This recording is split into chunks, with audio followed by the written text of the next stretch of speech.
Hi, everybody, and welcome to an FIR interview. This is Shell Holtz in Concord, California. And this is Neville Hobson in Thatcham in England. And with us is our old friend, Eric Schwartzman where are you these days, Eric? I'm in Santa Monica. Santa Monica, okay. You used to be in Topanga Canyon, didn't you, at one point? I was for a while. Yeah, that was a dark period. And for those who don't know, Eric used to be a regular part of this show, contributing a report for immediate release, and longtime listener, and currently, among other things, the author of a new book called The Digital Pivot, which we are going to talk about. But first, Eric, what else are you doing right now? What are you spending your time with? Well, the book has got me pretty busy. And then I'm also doing a pivot program where I'm facilitating pivots from analog to digital for businesses of all sizes. Great. Neville, you want to take the first? Yeah. Let's get cracking with this. So I've been going through the Kindle edition of the book, Eric. It's great for annotations and stuff like that. But I was also reading, and by the way, I got my edition from Amazon UK, who've got the book in stock, all different versions of it. Great reviews you have, not on Amazon UK, but I've written the first, which I've not posted yet.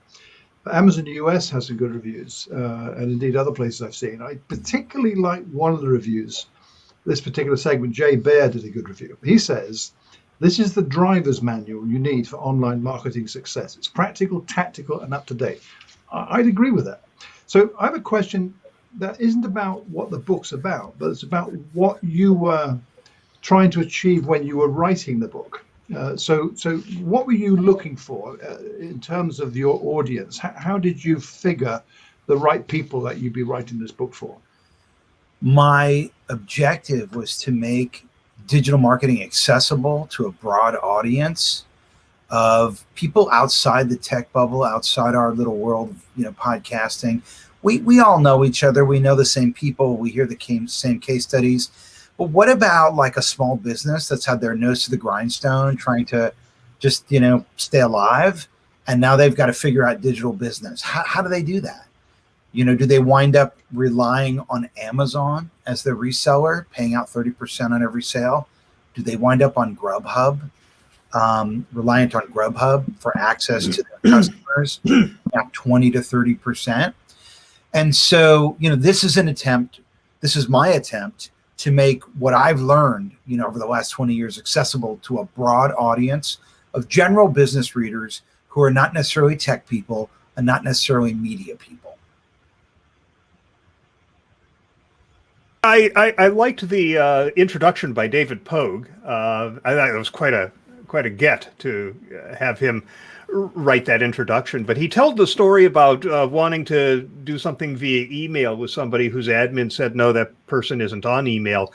And it was like in 2013. So there are definitely people out there who still need sort of a ground level introduction to all of this. Is that really the audience that you were looking for, the people who are way behind the curve, or is this for people who are already doing this and just want to get up to speed with what's going on now?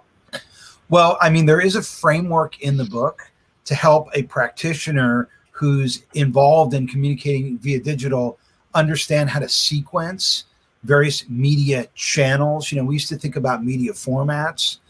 You had print, television, radio. Now you have media channels. You have owned, you have earned, you have paid, you have shared. And I think if you try to go after them all at the same time, you get nowhere. So I think it's important to realize that you have basic digital marketing needs, and then you have intermediary digital marketing needs, and then you have aspirational digital marketing needs. And I think it dovetails nicely with Maslow's hierarchy of needs, which says, you can't really worry about finding love and self-actualization if you don't have a place to sleep, security, and food.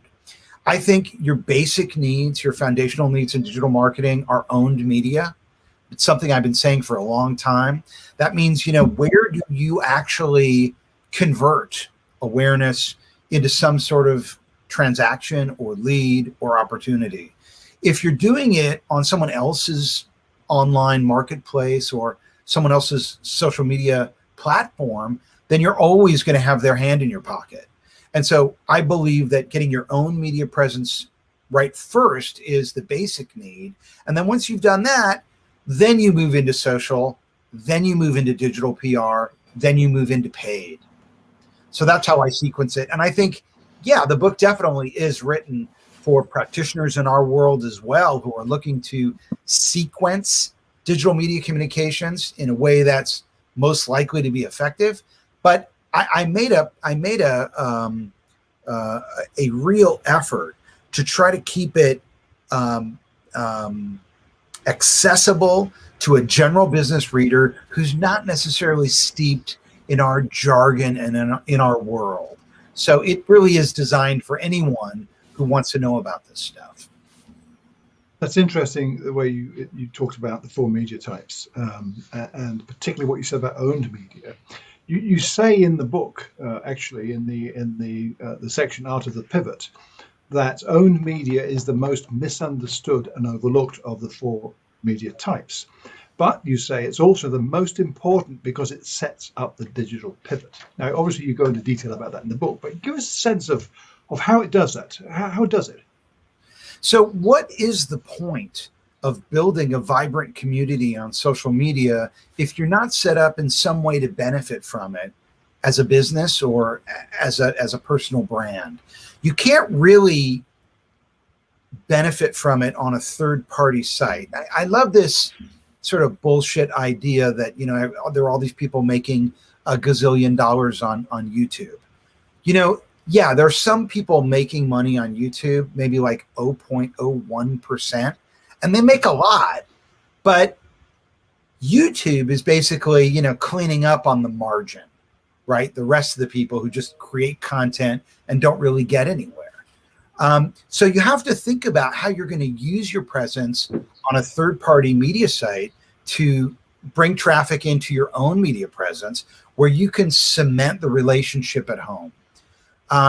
When you build an audience on YouTube or an audience on Substack or an audience on Clubhouse, you're not really building your audience. You're building their audience, right? They're not your audience because you don't have their contact information. You don't retain any information about them if you defect. And of course, you can be deplatformed at any time. So as we used to say in the old days, don't build your strategy on shaky ground. I used to call this a homeland embassy strategy, where you would build effectively embassies in all these social media networks, but endeavor to issue visas, bring them back to the homeland, which is your own site, so that you can cement the relationship there. And I think what ownership means is you own the top level domain. That's critical.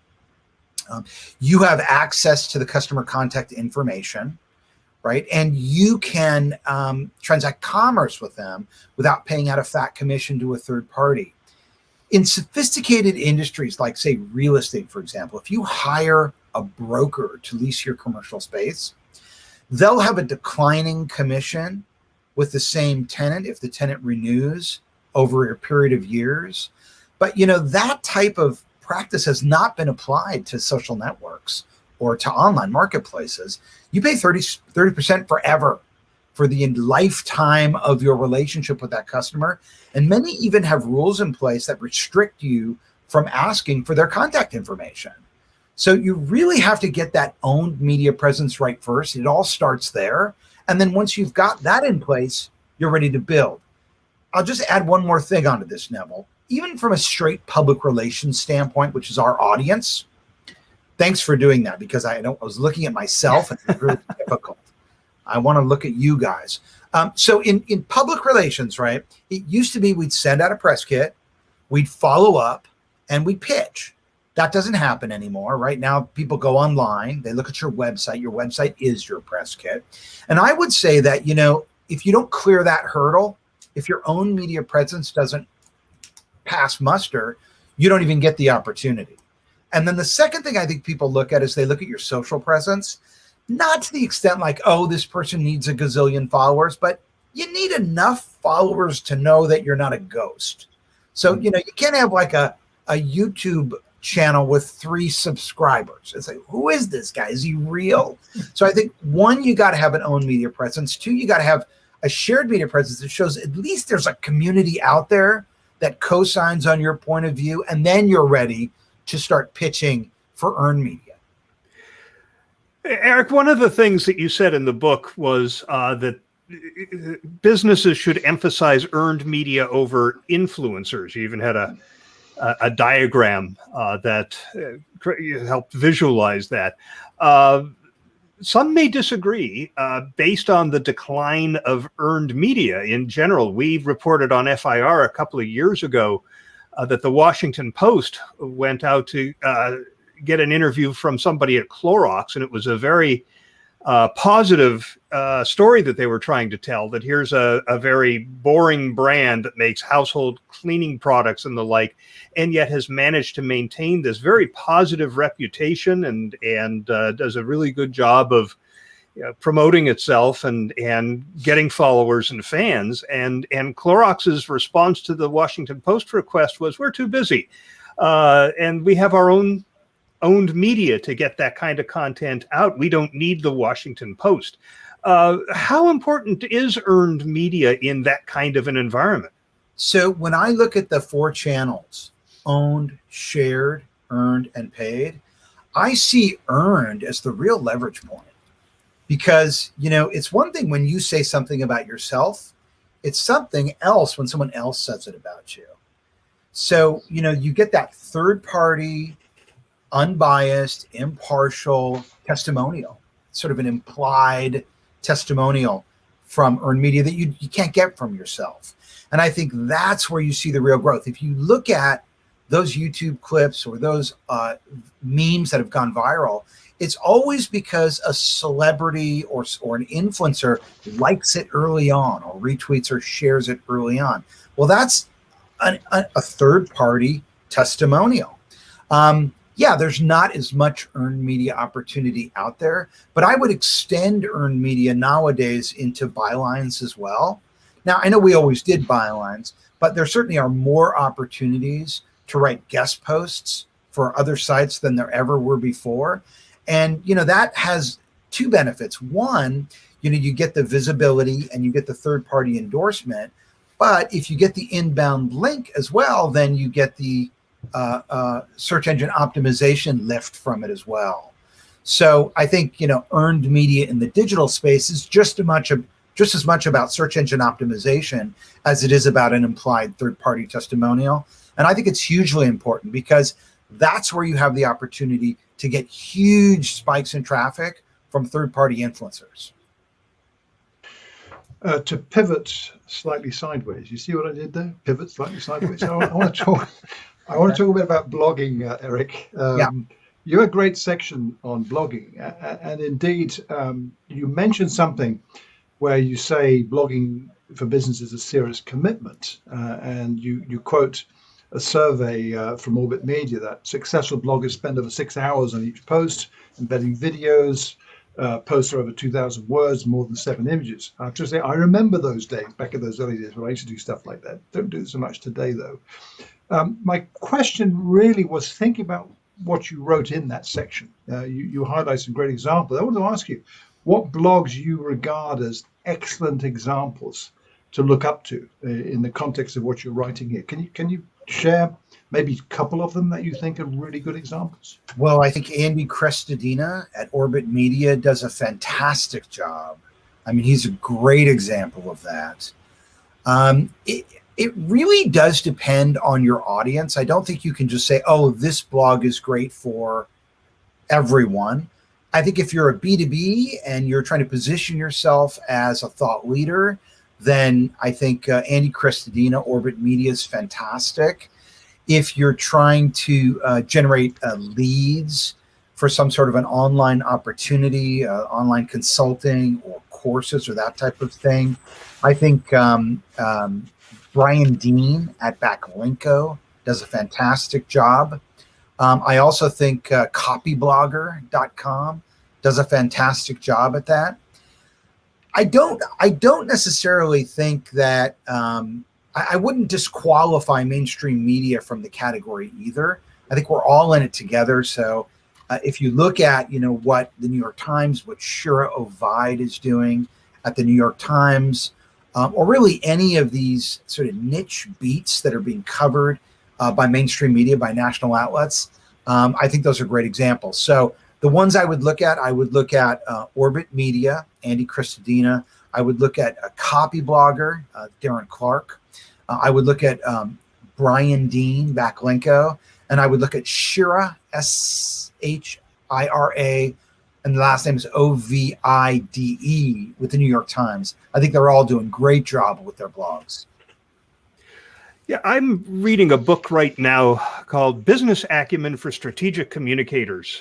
This is by Ron Culp. Okay. Who used to run... I know Ron. Yeah, he used to run internal communications for Sears back in the day when I was doing some consulting on their intranet. And a fellow named Matthew Ragas is the other author of this. They make the case that saying I got into communications because I don't like math is no longer tenable. And you've devoted an entire chapter to data. Is this something where communicators really need to commit themselves to making a pivot? Look, I don't think it's possible to be effective communicating online if you can't read the tea leaves, even just at a high level.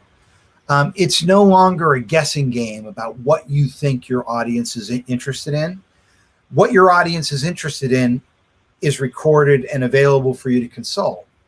And I think if you don't start by taking a look at what people want to know about your topic, it's all guesswork.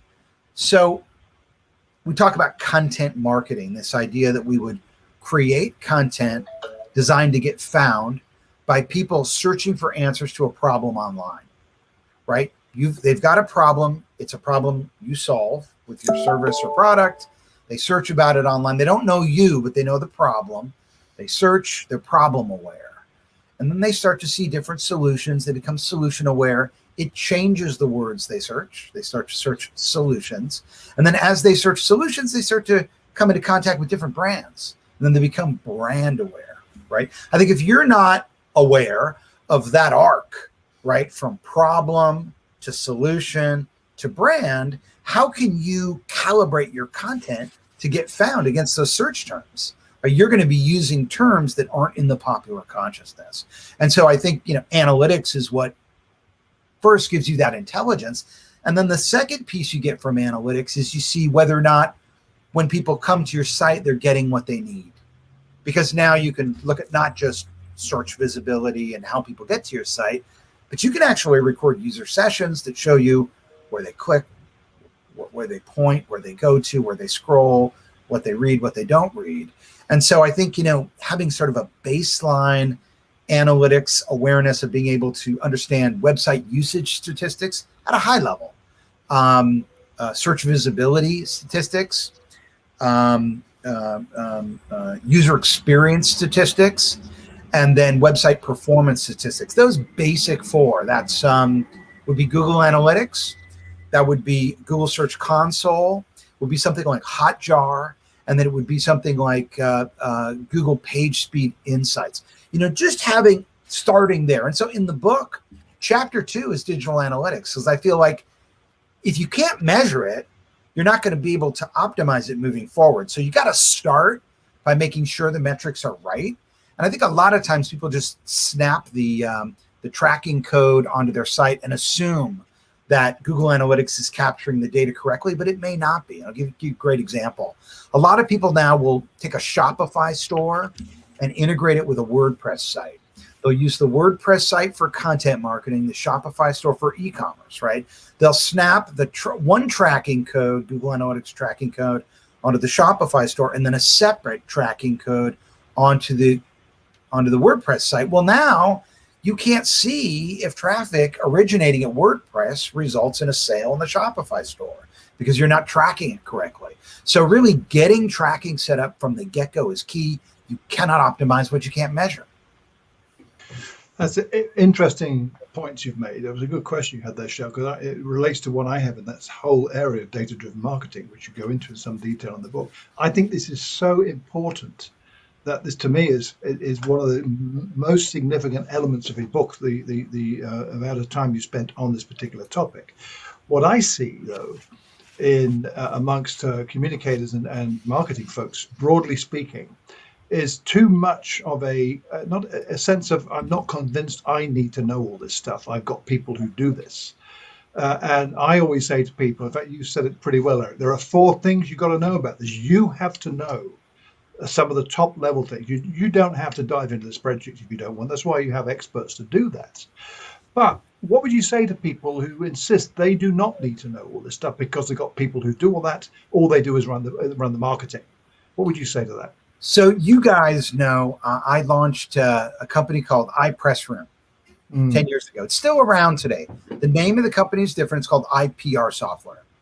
And back then I was going around to PR people and saying, hey, the dual pocket presentation folder is dead. It's all going to be about websites. People are going to go there. And they would say to me, we have tech guys, they handle that. We don't do that. Okay. Well, those people are out of work now. You know, they can't get a job anymore, right? If you can't communicate online, you can't communicate, at least not professional as a business communicator. So we just follow the arc. I mean, this is no different. It's the same thing. We're just getting smarter about it. And, you know, Neville, on the data-driven note, I think business is waking up to the fact that if they can't control their own digital presence, if they're reliant on a third party for that, and a lot of people still are, you know, they essentially have that third party's hand in their pocket forever. And we saw during the pandemic, you know, a lot of restaurant owners laid bare who had no website and had no way to sell, and they had to go to Grubhub. Well, it's one thing to pay out 20 to 30% of your sale if that's 20% of your business. But when that becomes 100% of your business, right? Now that's 20, 30% of your margin. So I think, you know, a lot of these small companies are starting to wake up to the fact that, oh, you know what, do I really want to go to Substack and build my newsletter there? Sure, they let me have the contact information now, but companies behave differently when they're in growth mode than they do when they're more mature. You think about like Facebook. When Facebook first launched, you could get your followers' email address. Well, not anymore, right? You could get your feed in and out with an RSS feed out of Facebook. Not anymore. Now it's a roach motel. You're in, but you don't get out, right?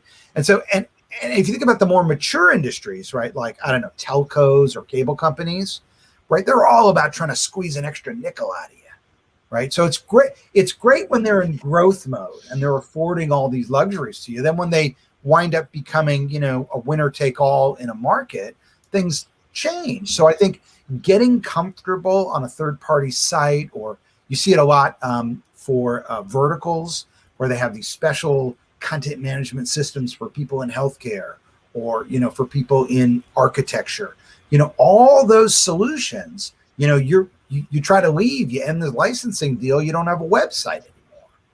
So I think it's just critical, and I think people are starting to wake up to it. I think now's the time. I think over the next few years, we're going to see huge growth in owned media. And that means not just understanding how to build a site, but also, you know, how to convert traffic on the site into an opportunity. And that's a whole nother area of the book, obviously. Most of the chapters in the book address a category of digital media and provide background information and ideas on how to employ these and be strategic about it. There are categories that aren't there. Live streaming, extended reality, for example. If you had included them all, this book would have been 900 pages. How did you determine what material needed to be in the book and what could sort of fall by the wayside? Well, I guess I picked the categories I thought were most likely to be important to the broadest possible audience. And God only knows, maybe I missed a few. I mean, boy, the virtual reality, augmented reality thing. I mean, seems like it's going to be huge. Artificial intelligence. I mean, gosh, there's books on that in and of themselves. So I didn't feel like I was going to tackle that one. I guess I felt like I wanted a real meat and potatoes book here that would be sort of like, if you wanted to learn about content marketing, podcasting, blogging, search engine optimization, analytics, data-driven marketing, lead generation, right now you would have to read a library. And who has time for that? So I said to myself, and I'm sure this is true of you too, you go to these parties, you talk to people outside your bubble, they have no clue about any of this stuff, right? So what I wanted was sort of a primer book that you could give to someone like that would bring them up to speed enough to be a smart buyer of these services without getting fleeced. Yeah, that's a good one. Okay, so podcasting I want to mention. How can we not, given our shared history going back for over 15 years? Great section in the book about podcasting, and you go into quite a bit of detail on the benefits of it. Yet today, when I talk to people about podcasting, and by the way, I do that quite a bit, I still get kind of blank looks about the benefits of podcasting. And I'm thinking, my God, are we still back in, before 2010, where we have to explain this is why it's a good thing? Can you mention all this in the book, but can you just outline maybe the top 3 benefits of podcasts? Because people just don't seem to know. Yeah, give me a sec, because I remember I wrote a post on this, and I'm still ranking for it. It's benefits of podcasting. I think I'm still on page 1, and I wrote this over, and I nailed it down to 6, what I thought were the 6 benefits. I'm not on page 1. Let's see if I'm on page 2. Yeah, there I am. Okay, these are the top 6 benefits of podcasting. I think they still hold true. Podcasting allows listeners to time shift and place shift media consumption. Okay. 2, it's more efficient since downloads are on an opt-in basis. So you don't take content that you don't want to consume. It's accessible to a global audience, regardless of geographic boundaries. It draws a more educated, affluent, influential audience. And there's studies on that. It gives you the ability to bypass the news media and go direct to listeners from a producer standpoint. So you're no longer communicating through a news media filter. And it's the most cost-effective electronic media distribution channel available. So those were the 6 I came up with. I think the only reason that you talk to people who don't get it is because you're English. It's the English. That's the accent, Eric. I know that's the trouble. I can tell. Yeah, they're good ones. Those 6 ones. I mean, Shell, you and I probably got another 6, but that's good. And you get all the detail in that section of the book. It's a good chapter. Thank you. Yeah, I love podcasting. I still have 2 podcasts. Yeah. I do one now called the Earned Media Podcast, which is a digital PR podcast, and another one called the B2B Lead Gen Podcast, which is a digital marketing podcast. Right. Of course, I still remember On the Record Online. Yeah, me too. And all episodes are still online, the whole archive, and it still does about 1,000 episodes downloaded a month. Yep, no question. We're out of time, but I do have one last question I have to ask you that's not really pertinent to the content of the book. Yep. But I went looking for your publisher, C.F. Kane and Sons, and of course, the only things I found were Charles Foster Kane, the character Orson Welles played in Citizen Kane. I love that publisher name, but I presume you're self-publishing. Yeah, and it's my favorite movie, and he's my favorite filmmaker, and that is an homage to Orson Welles. Terrific. Well, Eric, thanks so much, and best of luck to you on the book. Thank you. Thanks so much, guys. Great connecting with you. Likewise. Thanks, Eric.